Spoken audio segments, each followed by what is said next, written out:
আসসালামু আলাইকুম।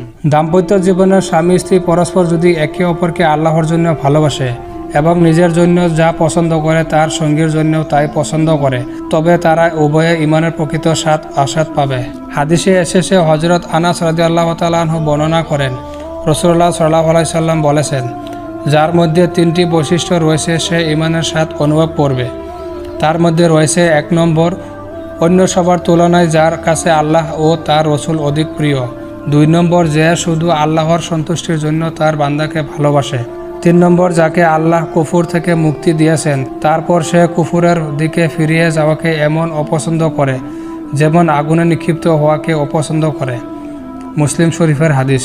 পারস্পরিক কথাবার্তা জীবনে স্বামী স্ত্রী যদি একে অপরের সুন্দর ভাষায় কথা বলে, তবে হাদিসের পরিভাষায় তাদের জন্য রয়েছে সাদকা করার সওয়াব। হাদিসে এসেছে, রাসূল সাল্লাল্লাহু আলাইহি সাল্লাম বলেন, একটি ভালো কথা হলো সদকা। বুখারী শরীফ।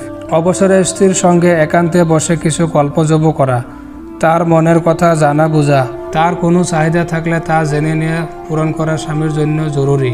আম্মাজান হযরত আয়েশা রাদিয়াল্লাহু তাআলা আনহু বলেন, নবী করিম সাল্লাল্লাহু আলাইহি সাল্লাম যখন ফজরের সুন্নত নামাজ আদায় করতেন, তখন আমি জাগ্রত হলে তিনি আমার সঙ্গে কথা বলতেন, অন্যথায় তিনি শয্যা গ্রহণও করতেন এবং ফজরের জন্য মুয়াজ্জিন না ডাকা পর্যন্ত শুয়ে থাকতেন। বুখারী শরীফ। প্রিয় আখিরি নবীর উম্মত, সালাম বিনিময়ের মাধ্যমে পারস্পরিক ভালোবাসা বৃদ্ধি পায়। সেজন্য বাড়ি থেকে বের হতে ও বাড়িতে প্রবেশ করলে সালাম দিতে হয়। রাসূল সাল্লাল্লাহু আলাইহি সাল্লাম বলেন, 3 ব্যক্তি আল্লাহর জিম্মায় থাকে। যদি তারা বেঁচে থাকে তাহলে রিজিক প্রাপ্ত হয় এবং যদি তারা মৃত্যুবরণ করে তাহলে জান্নাতে প্রবেশ করে। 1 নম্বর, যে ব্যক্তি বাড়িতে প্রবেশ করে সালাম দেয়। 1 নম্বর, যে ব্যক্তি বাড়িতে প্রবেশ করে সালাম দেয় সে আল্লাহর জিম্মায়। 2 নম্বর, যে ব্যক্তি মসজিদের উদ্দেশ্যে বের হয় সে আল্লাহর জিম্মায়। 3 নম্বর, যে ব্যক্তি আল্লাহর রাস্তায় বের হয় সে আল্লাহর জিম্মায়।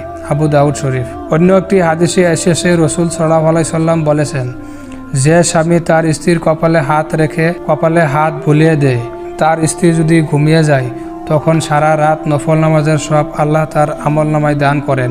স্ত্রীর অসুস্থ বা রোগাক্রান্ত হলে সাধ্যমতো তার সেবা করা স্বামীর কর্তব্য। ইবনে উমর রাদিয়াল্লাহু তাআলা আনহু হযরত ওসমান রাদিয়াল্লাহু তাআলা আনহু বদর যুদ্ধে অনুপস্থিত ছিলেন, কেননা তার স্ত্রী আল্লাহর রাসূল সাল্লাল্লাহু আলাইহি সাল্লামের কন্যা অসুস্থ ছিলেন। তখন নবী করিম সাল্লাল্লাহু আলাইহি সাল্লাম তাকে বলেন, বদর যুদ্ধে যোগদানকারীর সমপরিমাণ সওয়াব গনিমতের অংশ তুমি পাবে। বুখারী শরীফের হাদিস। সুবহানাল্লাহ। প্রিয় মুসলমান ভাই ও বোনেরা, এই পর্যন্ত ইসলামের স্বার্থে চ্যানেলটি সাবস্ক্রাইব করতে ভুলবেন না। আর আরও কিভাবে আমরা ইসলামের জন্য কাজ করতে পারি সেটা কমেন্ট করে জানাবেন।